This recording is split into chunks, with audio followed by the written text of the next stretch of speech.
Yesterday's video went so long, I originally intended in that video to discuss the current state of U.S.-Iran tensions and an update on some of my predictions about Iran running back, to last year, with the whole back in that whole saga where the U.S. shot down an Iranian drone, I believe it was.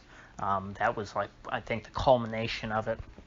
And I got so, I took so long getting through, what I discussed yesterday that I didn't have time to get into Iran by the end of it. Although Iran, I thought should be related and brought into that conversation. So I'll do that today. So consider this kind of a part two of the Trump coup video, but this is more specifically focusing on Iran because something that I said last year was that I thought that if we go, you wouldn't get a war with Iran last year. I did not see Trump going that route, and luckily I was right about that. And what I did say is that I thought that if by summer of 2020, if Trump looked like he was going to lose, and he needed a burst of patriotism to try and unify the country. There's nothing that unifies Americans more than war. Actually, there's nothing really that unifies Americans other than war. But of course, the war fervor lasts for a very short period, and then it goes into extreme divisiveness and people just being unhappy about the war, which is what happened in Iraq. But at first, for the first couple of months, if you were eating French fries, you were un-American. They were freedom fries now. Does anybody remember that? If you question the weapons of mass destruction, you were working with Al-Qaeda. You were an apologist for terrorism. You loved dictators. Now we laugh, thankfully. We point and laugh at people like Eli Lake, who, accuse people who say the Iraq War wasn't a good thing, of loving dictators.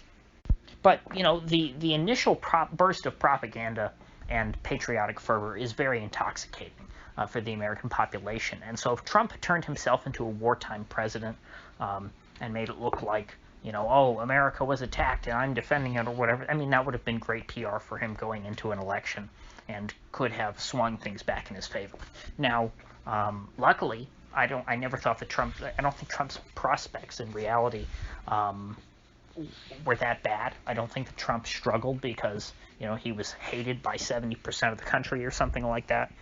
And so, luckily, I don't think Trump was ever in a position to really need to do what I thought might be possible. Now, why is that relevant? Well, it's relevant because we are seeing increasing tensions between the U.S. and Iran. Trump essentially gave Bibi Netanyahu the green light to go ahead and assassinate this Iranian nuclear scientist. The U.S. is pulling personnel out of the embassy in Baghdad, which is not a good sign if you're saying, hey, let's get our people out of here, because you're kind of implying that things could go downhill if we leave them in place.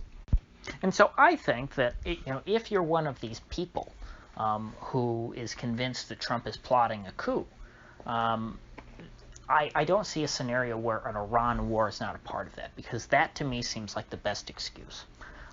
There's some kind of, let's say, false flag attack that's blamed on Iran, that Trump is able to use to, as a grounds or a pretense. That's the word I'm looking for. A pretense to invade Iran. And he does this, like in December or January, right before Biden is set to take office. Trump has to, use some kind of law, which I'm sure, knowing the vile establishment that we have, they've got some statutory authority, even though it would be highly unconstitutional, that allows a president to use that sort of thing, a war or whatever, as a reason to seize power and to, suspend the constitutional transition of power for some time. I don't see, and as I said yesterday, I don't think Trump is plotting a coup, but if he were, he would want to start some kind of a war, to create a sense of emergency, to create some veil, by which to conceal, his raw power grab. And so by,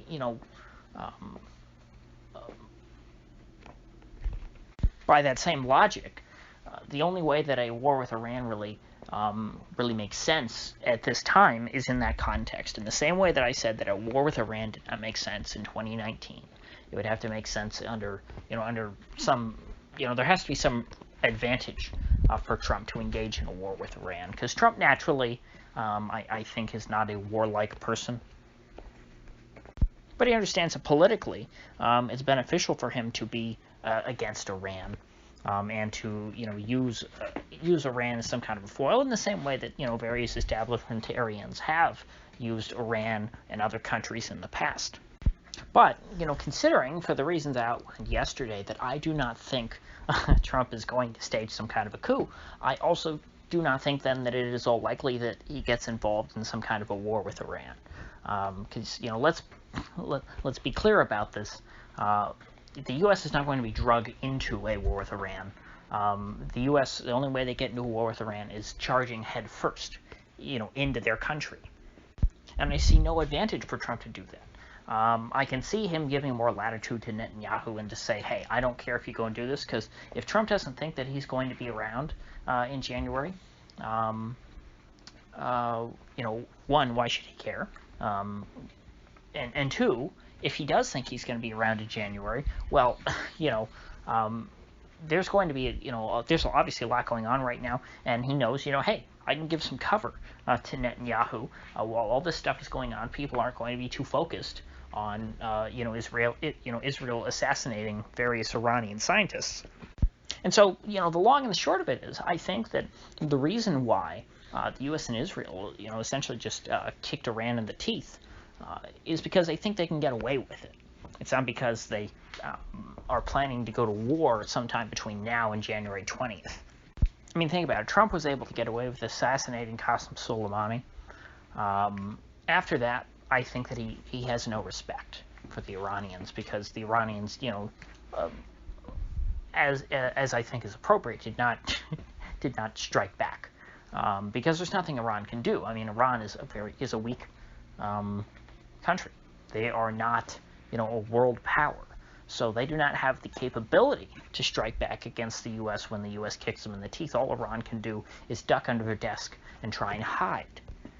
And so what we're currently witnessing, in my opinion, is just, Iran being the whipping boy.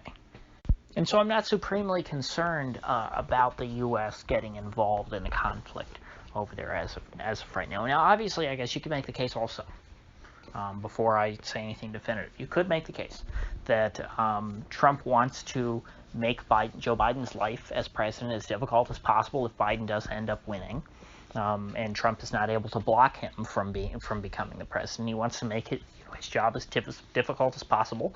Part of that is delegitimizing him by pointing out what I think to be are very valid problems with our electoral process, how it was carried out in 2020, and frankly how it is carried out every election. That does a great deal to delegitimize Biden. But also, if Trump, on his way out the door, sort of rushed the U.S. into a war with Iran that Biden then could not back out of, you could say, well, that would be a way to make Biden's life pretty difficult. The problem with that, to me, is that it would severely discredit Trump, who does plan to run in 2024.